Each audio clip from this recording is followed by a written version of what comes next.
So last week we wrapped up a series in Ephesians. We had plowed through that entire book. And when we got to the end of it, we got to a classic text that is about spiritual warfare. A topic that probably creeps a lot of people out because we are Americans, we are modern. Demons, all these things, that kind of happened in the Bible. At least they said it happened back in the Bible. But when anybody does that here, it's probably on TV and we change the channel because those guys are creepy and we don't want to be a part of that camp. But last week we really tried to wrestle with the reality that the Bible teaches that we are in a spiritual battle. Ephesians 6:12, it says our battle is not against flesh and blood. So it's not a culture war. It's not the other stuff that you see on TV that Christians are known for of, kind of a conservative versus liberal, Republicans versus Democrats kind of thing. Not a culture war, us against them, but rather that we are in a spiritual battle. And that the battle that we're fighting is against the devil and his demons. It says our battle is against the rulers, against the authorities, against the powers of this dark world, and against the spiritual forces of evil in the heavenly realms. So there is a supernatural battle that every single one of us are engaged in. Okay? What we said last week is that if you do not believe that you're in a spiritual battle, if you do not know that you're in a spiritual battle, then I can absolutely promise you that you are losing it. So this week we're going to continue that theme a little bit. We're going to stay on this idea of spiritual warfare a bit. And we're going to get into the Gospels and we're going to see how Jesus engages in this spiritual battle. All right, we're going to be in Matthew 8-9. We're starting a series there. And we're going to pursue that for the next several weeks. And we're going to see how Jesus engages in this battle with the supernatural power of God on full display. But more so than just the supernatural power of God, what we're going to see is the extraordinary authority of God. So real quick, before we dive in any deeper, I just want to ask you guys, from a mic point of view, do we need to make an adjustment before we go? Are you guys feeling it, or is it just me? You feeling it? You got it? But you can listen? Want me to throw away my mic? Keep it? Oh, there we go. I'm going to give you a little more space here. Yeah, let's try it. What else we got? If I step back here, if I go, super high and mighty preacher guy that's 6 inches above you, I'm probably going to trip on a mic, trip on whatever's behind me. Let's see. They were teaching me earlier how to adjust this, and I said, I don't want to know. I don't want to be a train to fish kind of guy. I want to be give me a fish kind of guy. All right. We're ready. Yeah. See? We're all learning stuff today. It's good. It didn't fall apart, Shannon. Good job. Good. If you've been around Mosaic a while, you've seen me break these several times. All right, but not today. All right, so better. We got less reverb. We're good to go. Love it. Thanks, guys. All right, Matthew 8-9, spiritual warfare, spiritual battle, something that we are engaged in this way, but more so than a spiritual battle, which is going to be on display throughout the next couple of chapters. What we're going to see is the extraordinary authority of Jesus Christ. Who here has seen the Narnia movies? All right, we got a couple. Who has read the books? Who's read the books and seen? Oh, okay, you've read a little bit of the books. You started the book, you got going, but it wasn't quite as engaging as the movie.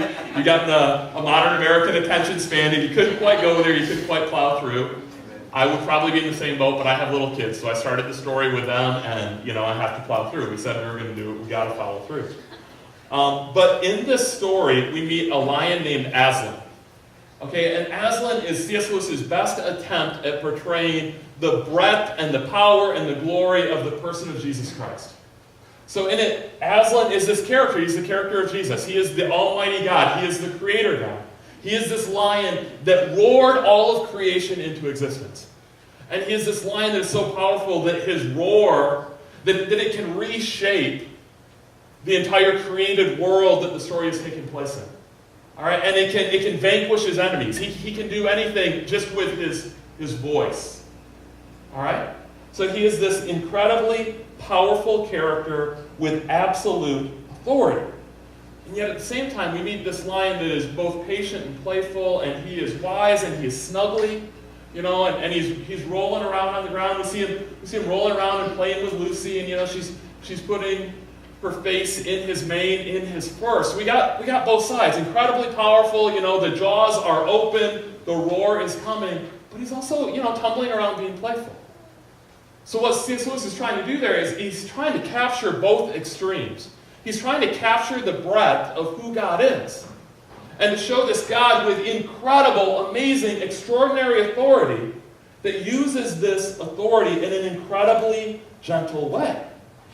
So we meet this lion who is gentle and humble and who lays down his life for his friends. And I love this series because C.S. Lewis does extremely well what every preacher of the gospel, every preacher of Jesus is trying to do well. That they're trying to capture the magnitude of both extremes. That you have this God who is so amazing, so powerful, so awe-inspiring that you can do nothing but fall on your face in worship. And yet you're also meeting this God who is so gentle and loving and humble that you just want to be like a little child who runs and embraces grandpa, who runs and embraces your daddy, who wants to be with your friend, who gets down on his knees and plays with you. So it's this tension that he's capturing well that we see also. And we need this tension because today we're talking about a word, authority. And if you just have authority and you don't hold it in tension with something else, then that is a word that we tend to run from.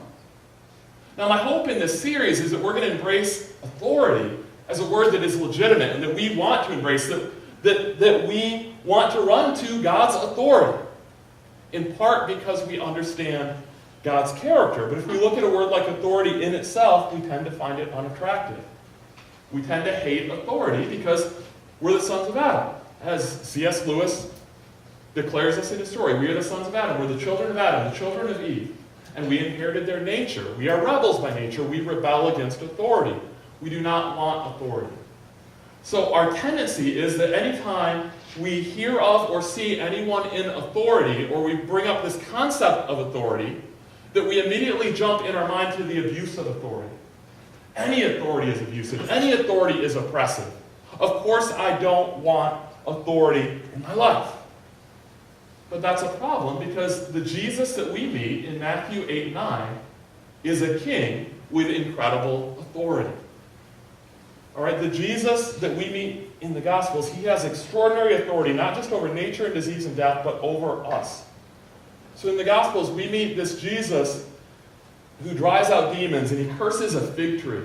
He looks at this tree. It isn't bearing fruit when he wants it to bear fruit. It isn't bearing fruit in season. He says, you know what, I'm going to curse this thing, and it withers. It dies on the spot. He had this incredible authority. We see him calming the storm. We see him raising the dead.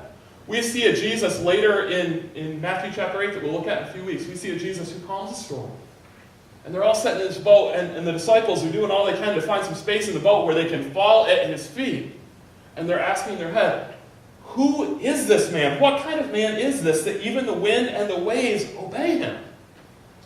We meet a Jesus with extraordinary authority, and yet we also meet a Jesus that C.S. Lewis is trying to portray in the character Aslan, who welcomes children. A Jesus who is loving and gracious, who is known as a friend of prostitutes and tax collectors and drunks. Those sorts of phrases are repeated throughout the Gospels. He is a friend of sinners. He welcomes lepers. He welcomes everybody. We see a Jesus in the Gospels who consistently seems more comfortable and more at ease and more himself when he is spending time with children than when he is spending time with kings and queens. And yet we also meet a Jesus who is declared to be a king. So we have this extraordinary breadth, this extraordinary tension. And in the Gospels, we meet a Jesus who is extraordinarily gentle in his use of authority. This morning, as we just begin this series, we just hit the first few verses, we're going to be looking kind of at the softer side of Jesus. We're going to be seeing his gentleness. We're going to be seeing his care. We're going to see him healing. All right, we're not going to get into the hard-edged side of his authority because Jesus is being presented in a balanced way. Matthew's trying to present both sides of Jesus. So we see this Jesus who is gentle, who is loving, who is never abusive, but at the same time, he is absolutely, positively, unquestionably in charge. So we're not just seeing the brute force authority Jesus, but we're seeing the softer side. And the reason that Matthew presents both is because he wants us to understand who Jesus is, that he is the very God of very God, that he is the creator God, that he is the Lord of our lives, and he wants us to bow down and fall on our face in worship. That's part of what he wants to get across. But he doesn't want us to do that solely in fear. He wants us to do that in love, because we see how gentle he is with the authority that he has, and how he uses it for our good and out of love. And when we see all of that, the hope is that we would see a Jesus who is simply irresistible to us, and that we would want to run to him in love, in passion, and we would pursue him not because we have to, or not because we're afraid he's going to strike us down, but because we simply want to be with this Jesus. So this morning we're just covering 4 verses, Matthew 8, verses 1 through 4. We're going to hit the first of 3 stories of miraculous healing. And throughout these chapters we get these 3 miracles together, and then we get a little talk about Jesus' authority in our own lives and what that looks like. We get another 3 miracles and another talk about Jesus' authority in relationship to people like us. And then we get some more miracles. So this week we're just introing it. We'll hit one of the miracles, we'll hit a couple of them next week. And we'll begin to wrestle with this reality that Jesus has extraordinary authority, not just over nature, disease, and death, but over us. All right, so before we dive in, a couple more ideas just on the Gospel of Matthew, just to get us oriented to it. There's 4 Gospels. Every one of them is all about Jesus, but every one of them has a different audience, and so a different purpose that they were written for. They're all there to tell us about Jesus, to tell us about how we can have a relationship with Jesus, but they're all a little bit nuanced. So Matthew, it was written to Jewish believers, or Jewish non-believers, Jewish people. People who were worshipers of God who maybe didn't know Jesus yet. And so these guys, they knew the Old Testament extremely well. So there's going to be a lot of allusions to Old Testament things in here. And what they knew, what they were looking for, that they were looking for a promised king. So Matthew is all about Jesus the King. You've probably heard words like Christ, Jesus Christ, or maybe you've heard the word Messiah. Both of those words, they mean anointed one. An anointed one is a reference to what they would do with a king. That when they had a new king, they would pour oil over his head. They would anoint him with oil to announce the fact that he was the new king. So the Messiah, the Christ, all these things that are promised in the Old Testament, that's about Jesus, the king. So Jesus is this one man who absolutely everything in the entire Old Testament is moving forward to and is pointing to. That's the case that Matthew's building. So Matthew chapter 1 and 2, we see a genealogy, and we see a birth account. All of these things to let us know he is a king in the line of David. And he fulfills all of these other prophecies about the birth of this coming king. In Matthew 3, we meet a guy named John the Baptist, who is this promised herald who is supposed to come ahead of the king to announce the appearance of the king. In Matthew 4, we see the noble character of the king, that he resists temptation, that he resists Satan, and that he begins his public ministry. And then in Matthew 5 through 7, Jesus preaches his most famous sermon. It's called the Sermon on the Mount. And last summer, we spent most of the summer going through this Sermon on the Mount, kind of piece by piece. If you missed that, or if you don't really remember it, I'd encourage you to go online, go to the church app. There's a little flyer for that in your bulletin probably. Go catch up on that because it really lays the foundation for what we're talking about now. And that series was called Life in the Kingdom. Because Jesus was presenting a completely different ethic and a completely different way about going about life in his kingdom. He said, I don't want rules for rules' sake. I don't want outward conformity. But rather, I want to see a change that comes from the inside out. I want you transformed from the inside out. So we get all of these crazy sayings. You know, you heard that it was said, you know, don't murder. But I'm telling you, if you look at somebody with hatred, if you hate somebody in your heart, you've already murdered them. And for so long, you guys got by saying, you know what, we are keeping the letter of the law. We are doing the things on the outside that you expect us to do, but we are not wrestling at a heart level with what is going on inside of us. And Jesus said, yeah, that's fine for the legalist, that's fine for the person who is into religion. But for the person who's going to embrace the gospel and going to embrace who I am, it's got to go a lot deeper than outward conformity. I want to change you from the inside out. I don't care about your performance. I don't care about you doing better and trying harder. I don't care about how good you look on the outside to impress the person sitting next to you. What I care about is what's going on in your heart. And your heart is black. Your heart is dark. Your heart is ugly. Your heart is depraved. Jesus says, I have the authority to tell you this, and I'm going to be honest with you about your heart because my desire is that your heart would be changed. And I have the power to change your heart if you will yield to me. All right, so that's kind of the message of the Sermon on the Mount. That's what he's laying out. Again, it is a preface for all that we look at here. Explaining his teaching, explaining what it is going to look like to follow him. And then for the next couple of chapters that we'll look at for the next few weeks, he's really going in and he's making his case that this is the king who has come with authority. He's come with authority over demons. He's come with authority over death. He's come with authority over disease. But he has also come with authority over us. And that authority, it is gracious and it is compassionate, but it is strong. When we understand it well, we should want to embrace that authority, but make no mistake, it is authority. And it is over us, and we need to yield to it. So let's dive into scene 1 in this first of 3 in our set of 3 miraculous healings, 2 of which we'll look at next week. Matthew 8:1. When Jesus came down from the mountainside, large crowds followed him. A man with leprosy came and knelt before him and said, "Lord, if you are willing, you can make me clean." So Jesus has just finished his most famous sermon. Before he started the sermon, there were a lot of people following him. It was a really good sermon. People are still preaching it. People are still loving it today. So after he preached that sermon, probably even more people are following him. He has large crowds. He's extremely popular at this point. And he is about to come face to face. He is coming face to face with a man who is the absolute antithesis of popularity. He's coming face to face with the ultimate outcast, a man with leprosy. And lepers were the ultimate outcasts. They were the people who were on the absolute fringe of society that everyone hated, that everyone avoided. So what is leprosy? In ancient times, it was kind of a catch-all phrase for a variety of skin diseases. All right, at different points in the Bible, it might even be talking about different diseases. All right, but by this time, it was coming together a little bit what it meant, but there's still debate. What exactly did it mean? What all was included? So one of the diseases that's included in the catch-all of leprosy that's often cited is this disease that it basically kills your nerves. It dulls your senses. It gets you to the place that you cannot feel pain. Like, well, that's not so bad. I don't really like pain.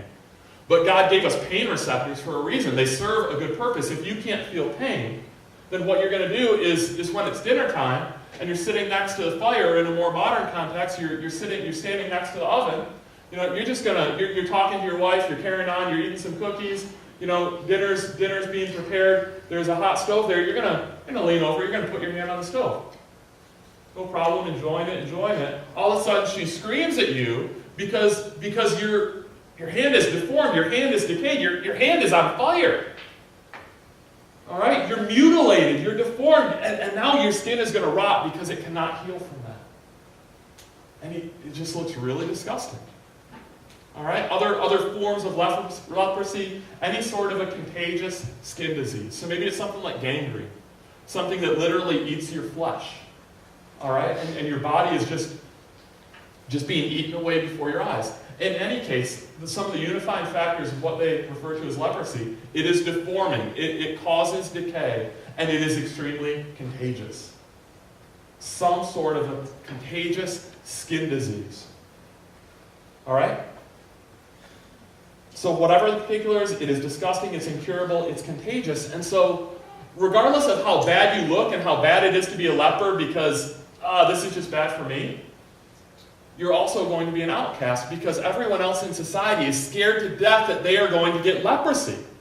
Nobody wants this. They are terrified of getting it. And it was like a death sentence. It is completely hopeless. We have no cure. We do not know what to do with it. Completely hopeless. More than that, it meant that you are ceremonially unclean. All right, it's this category in the Old Testament that it really had a lot to do with disease. It had some to do with being defiled and different things like that God wanted you to be whole when you came to worship and representing those things, but largely it had to do with disease. That God is calling masses of people to come to the temple to worship Him, and He doesn't want the guy with the flu to come and join in worship and spread that to everyone else. All right, so if you have some sort of an infectious disease, you cannot come for worship. You are ceremonially unclean. And more than that, if you touch somebody else who is ceremonially unclean, then you're going to be ceremonially unclean. All right, so it's kind of like cooties, all right, on the playground, except, it's a legitimate deal. It's this idea that we don't want to spread infectious diseases among our people. So if you're unclean or if you've touched somebody unclean, then you're unclean. So in this case with the leper, if you so much as brush up against him while you're walking down the street, you are now ceremonially unclean. You need to drop everything. You need to go take a bath. And then for the next 7 days, you need to isolate yourself. You cannot come to temple worship until a certain time has passed and you are now clean. You're now safe. You're not contagious anymore. So what do they do with lepers? They hate lepers. They're afraid of lepers. They don't want to get leprosy, and they're unclean. So what are we going to do? We're going to make a law. We're going to make a custom in our society that if you have leprosy, here's what we expect you to do. When you walk down the street, what you need to do is you need to shout, "Unclean! Unclean! I'm unclean! Stay away from me!" All right? If you don't do that, then someone who's in leadership, maybe a rabbi, a respected person, they're going to step up and they're going to do what they consider to be the right thing for everybody else. They're going to throw rocks at you. Because you are not shouting unclean. You are not warning people that you are unacceptable, that you are unclean, that you should not be touched. So what they're going to do is they're going to throw rocks at you. They're going to drive you back from the crowd to protect everybody else. How do they justify that? Well, it's quite obvious to them that if you have leprosy, then you're cursed by God. God must hate you. So what's the harm in us hating you too? That's how they justified it. That was the life of a leper. Can you imagine that life? Well, watch what happens. Verse 1. When Jesus came down from the mountainside, large crowds followed him. A man with leprosy came and knelt before him. The word is proskuneo. It's the word that we get worship from. So he knelt down. Maybe he's worshiping, maybe he's just falling, whatever. There's an intentional ambiguity that Matthew's putting in there, that maybe this is one of the first guys to figure out who Jesus is. He's falling at the knees of Jesus, and he says, "Lord, if you are willing, you can make me clean." So we have this guy with leprosy. His situation is totally helpless, but this leper has hope and he has faith, which are rare commodities. He knelt down to worship and he said, "Lord, if you are willing, you can make me clean." Jesus, I know that you have authority. I know that you have power. I know that you can make me clean and pure and whole. I know that you can fix everything that's wrong with me. Jesus, what I don't know about you is whether you want to do this. I know that you're powerful. I'm not sure that you're good. I know that you have authority. I'm not sure that you're loving. I know that you can make me whole. I don't know if you have the desire to make me whole. But I'm here to take a chance, and I'm here to ask you. I'm here to hope that you're not like the other rabbi who's going to lead in a chorus of throwing stones at me. I'm falling at your feet, and I'm asking you to move in my life. Verse 3. Jesus reached out his hand and touched the man. "I am willing," he said. "Be clean." Immediately, he was cured of his leprosy. C.S. Lewis, all right? He's trying to prepare Jesus when he has Aslan. When Aslan speaks, reality changes. When Jesus speaks, reality changes. Because Jesus has authority. He reaches out, he touches man, he says, "I am willing, be clean." And the man was instantly clean. Do you see the power? Do you see the authority? The authority to drive back disease, to drive back decay, to drive back death. More than that, do you see the compassion? He touched the leper. Imagine what the crowd is thinking in that moment. Everybody in that society knows the leper is unclean. The leper is contagious. If you touch the leper, you very well may become a leper. And at the very least, you will be unclean. We will run away from you. We will not associate with you, at least for a week. If you touch that guy, we are leaving. They see him reaching out. They see Jesus reaching out. It's like, what are you doing, Jesus? I'm not sure they could stay silent in that moment. What are you doing? This is crazy. But what we see is that the Son of God made himself unclean. The ultimate holy man made himself unholy. He touched a leper. Jesus became unclean so that the leper could become clean. Jesus became unclean so that the leper could become clean, which is exactly what he offers us in the gospel. Do you feel unclean? Is your conscience heavy? Do you understand that you sinned against a holy God and you are unclean? You are unacceptable. Do you have legitimate guilt? Some churches say, "Man, we don't want you to feel guilty." I'm totally okay with you feeling guilty. I'm totally okay with me feeling guilty. My desire is not that you would leave the room, though, feeling guilty. Christians are okay with guilt because we have a solution to guilt. It's okay for me to understand that I am unclean because I have one who is willing to touch me and make me clean. That's what Jesus does through the gospel. When you walk into a church service, do you feel like an outcast? Are you afraid that you will be judged? Do you feel unclean? Do you feel like you have to pretend, that you have to put on a facade, that you have to act like somebody you are not to impress me or to impress the person sitting next to you? Do you have guilt, and how does your guilt drive you? Do you feel like you have to impress somebody? Jesus says, you know what? You are unclean. I am unclean. And that is okay because I can make you clean. 1 Corinthians 5, it puts it this way. If you're doing the Mosaic Bible reading plan, it's in your bulletin. I think last Thursday you would have read through this verse. 2 Corinthians 5 puts it this way.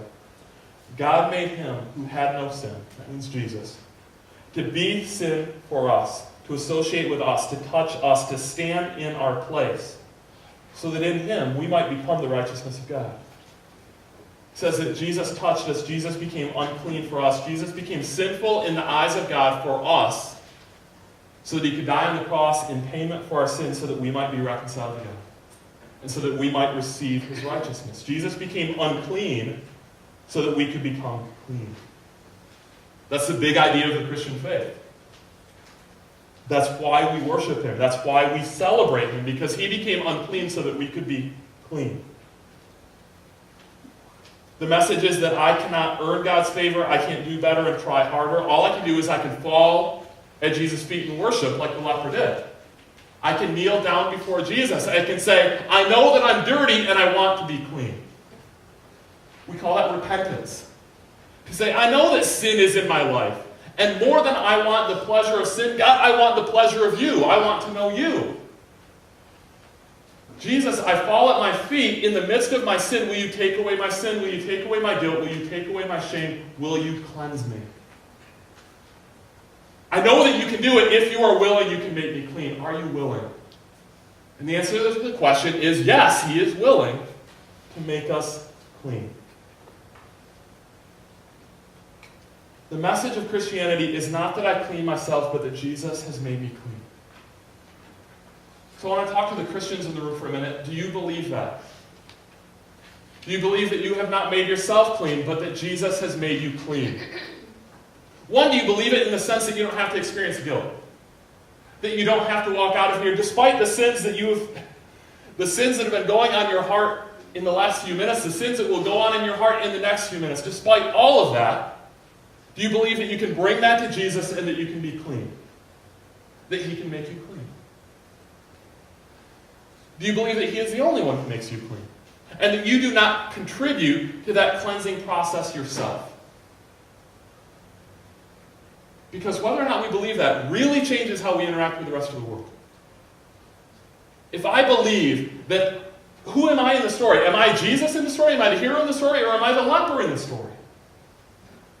Because if I am the leper, if I am the outcast, if I am the one who is filthy and dirty and wretched in my sin, and I come to Jesus and I say, Jesus, if you touch me, if you are willing, you can make me clean, that is really going to change how I interact with other lepers, how I interact with other broken, sinful people. If I am broken and sinful and pathetic and bring nothing to the table, then when I see someone else like that, I do not throw stones at them. I do not look down on them. I do not judge them. I embrace them. This is an old classic phrase, we're beggars. We're telling other people where we got bread. Man, you look dirty. You look filthy. I got a solution for that. How do we interact with people who are obviously far from God? How do we interact with people who have sins that we don't have? Because we all have sin, but there are certain sins that not all of us have. Maybe I keep most of my sins in my heart. Maybe my primary sin is just judging you. I'm really good at it. But you don't know, because I smile and I pretend. You have no idea that I'm judging you. Oh, but some people, they have more visible sins. Who is she sleeping with? There's a lot more visible sins, and it's a lot easier to judge. What is our reaction to other lepers? if the gospel has sunk in deep, then our reaction is going to be a lot like Jesus. We're going to say, you know what, you look really, really dirty. But I think I can help you with that. I think I know somebody who can help you with that. Do we believe that Jesus is the solution, or are we the solution? Have we attained our standing in the Christian life through our own effort by doing better and trying harder? Are you somebody who has so missed the gospel that you feel like you have the right to look down on others? Are you somebody who has so missed the gospel that you feel like you have the right to look down on others? He's a leper. He is messed up. I feel completely free to judge this person. Some days I am that guy. Now, for whatever reason, by the grace of God, I'm pretty good at not judging people outside the church. I don't know why. I have a real passion for evangelism. God's worked that out in my heart. I resonate. I resonate with God's heart in that way. But even though I'm not inclined to judge the person outside the church, I'm quite inclined to judge the person inside the church. If you're a regular at this church and you're concerned, is Shannon judging me? Man, I hope not. Has Shannon ever judged me? Probably. He probably has. And that isn't a reflection on you, that's a reflection on me. That's a reflection on me not getting the gospel. Now, there are some times to make right judgments. There's sometimes when I see sin in your life, or you see sin in my life, and in love, as a brother, as a sister, you come and you point that out because we love each other. We hate sin. We don't want anything to do with sin. We want to help each other. But that's very different than me just in my own smug, self-centered, self-righteous attitude, just looking at you and, not committed to the mission. All right? There's a difference in attitude, whether the judgment, even if it's true, maybe you're a lousy person. Okay? But am I making that objective observation out of love in a desire to help you draw nearer to God, or am I making it in pride to prop myself up and say, well, I'm wonderful. If everyone was as wonderful as me, what a church we would have. All right? How do I look at other people? Am I somebody who has so missed the gospel that I feel free, and I feel the right to look down on others? What's your attitude towards others who are unclean, toward the outcast, toward the leper, towards people who sin in a way that you do not sin? Jesus became unclean so that the leper could become clean. Jesus became unclean so that we could become clean. Are you willing to become unclean so that others can become clean? Are you willing to get your hands dirty so that other people can meet Jesus? Are you willing to associate with people who are obviously far from God so that they can meet Jesus? Are you willing to invite people into your home who don't have the same ethics as you, who don't agree on moral issues with you, who don't have their lives together? Are you willing to invite those people into your home, to have fellowship with them, to share meals with them, in order that they might get to know Jesus? That they might see the gospel demonstrated through your actions? Are you willing to expose your children to people who are far from God in hopes that they would develop a love for people who are far from God? I acknowledge there are ways to do that foolishly. There are risks that are probably too foolish to take. But are you willing to expose your family to people who are far from God out of love for people who are far from God? I had a conversation recently, just a conversation with somebody in the church who expressed concern. I just don't feel comfortable bringing my friends to church. I'm afraid that they would be judged. When I heard that, even as I say it out loud, it makes my heart ache. You can see I don't have words for it. That's awful. And I'm not saying it's not true. I mean, you can walk into the room and be judged. I mean, many of you may have walked into the room and been judged. But how pathetic is that, if that is true? That we, the bearers of the gospel, so miss the gospel that we would judge those who are coming to try to be introduced to this Jesus. Right? Have we let the gospel sink into our heart and change our heart toward those who, like us, are far from God? Verse 3. Jesus reached out his hand and touched the man. I am willing, he said, be clean. Immediately he was cured of his leprosy. Then Jesus said to him, see to it that you don't tell anyone, but go, show yourself to the priest and offer the gift Moses commanded as a testimony to them. Don't tell anyone. Why not? People debate about this, but I would say the reason is probably because Jesus didn't want to gather a huge crowd of people who wanted nothing but healing. All right, Jesus didn't want to gather a huge crowd of people who were essentially physical consumers with a lack of spiritual interest. We want to love people well, we want to serve people well. But like Jesus, ultimately, we feel like we have something more important to offer people than coffee and donuts. More important than relationship, more important than community, as important as all of those things are. The ultimate thing that we have to offer people is a relationship with Jesus Christ. And Jesus said, what I have to offer is myself. I don't want word getting out too early that I have all this amazing, miraculous power to heal people so that I just get a line of people saying, will you heal me, and then I'm going to leave. But rather, his core ministry was a teaching ministry to tell people the gospel, to tell people about himself, that they might be reconciled to him. But there was one group of people that Jesus wanted to hear about what had happened. Then Jesus said to them, see to it that you don't tell anyone, but go, show yourself to the priest, and offer the gift Moses commanded as a testimony to them. Why go to the priest? Priests were part of the religious leadership. The priests, the scribes, the Pharisees, the Sadducees. The ruling power, the religious leaders of the day. And so far, up to this point in the story, and frankly throughout most of the story, those who were in spiritual leadership in Israel had rejected and ignored Jesus. They were hoping that he would go away. When he didn't go away, they decided, we want to kill this guy. We do not want the competition for power. All right, but these are the guys who knew the Old Testament well and who should have known, who should have been able to see the identifiers. Wow, I think this is the guy who was promised. I think this is the guy who was to come. All right? They should have seen the things that we're talking about. But they were rejecting Jesus. They were ignoring Jesus. They did not want to surrender to the authority of Jesus. So I think what's going on here is that Jesus is serving notice on the religious leaders that there is a prophet in town with authority. Next week, in the passage that Matthew wrote to be kind of linked in with this, we're going to see this theme of authority come out much more clearly. Right now we're seeing a little bit more of the softer side of Jesus, of the healing, of the compassion, those sorts of things. But I think this is there to serve notice on the religious leaders that Jesus is a prophet with authority. If you go through the entire Old Testament, leprosy comes up a number of times. But there are only two stories where somebody is healed of leprosy. One of them is Moses healing the man, and one of them is Elisha. It just so happens that those were the two most powerful prophets that God ever used in the Old Testament.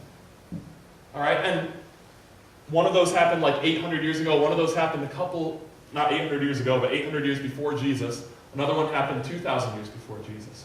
Way in the distant past, these anomalies where God raised up this incredibly powerful prophet with authority, even the authority to heal a leper. All right? And then since that time, the Old Testament had been filled in with story after story, prophecy after prophecy. There is going to be a king in the line of King David. There is going to be a priest of the order of Melchizedek. There is going to be a priest like Levi. There is going to be a prophet like Moses, a prophet like Elisha that is going to be raised up, that is going to have authority, supernatural authority, that ultimately is going to be divine, that is going to be the Messiah. And he was serving notice on these guys. I have arrived, and I have authority.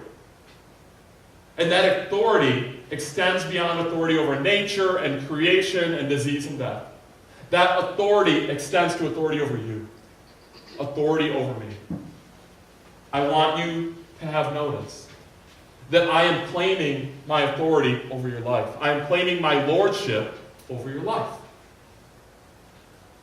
And for those of us who have submitted to the lordship of Jesus Christ, what we're commanded to do is to share that message of authority.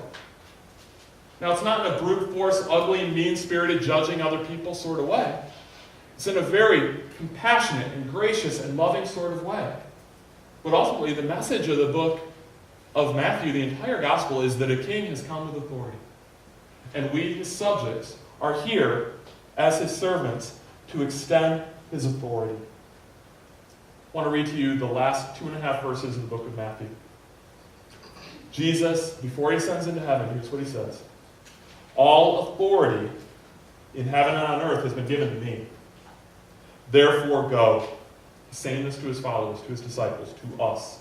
All authority in heaven and on earth has been given to me. Therefore go and make disciples of all nations, baptizing them in the name of the Father and of the Son and of the Holy Spirit, and teaching them to obey everything I've commanded you. And surely I am with you always to the very end of the age. Therefore go and show compassion. Therefore go and get your hands dirty. Therefore go, and if you need to, allow yourself to become unclean in order that somebody else might become clean. Therefore go and be a missionary. Therefore go, share my love, and make disciples. That's the message of the book of Matthew. Over the next several weeks, we'll continue to look at the supernatural authority, the extraordinary authority of the King.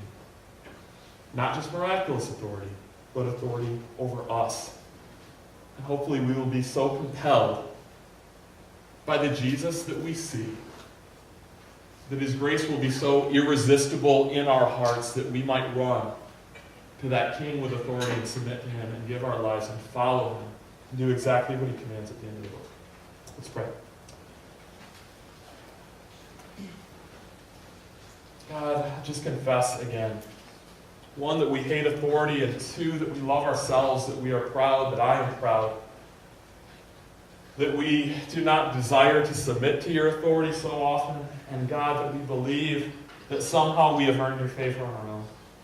God, I pray that you would strip our hearts of these lies, that you would give us hearts that would see the beauty of who you are, the beauty of your authority, and our need to submit to your authority.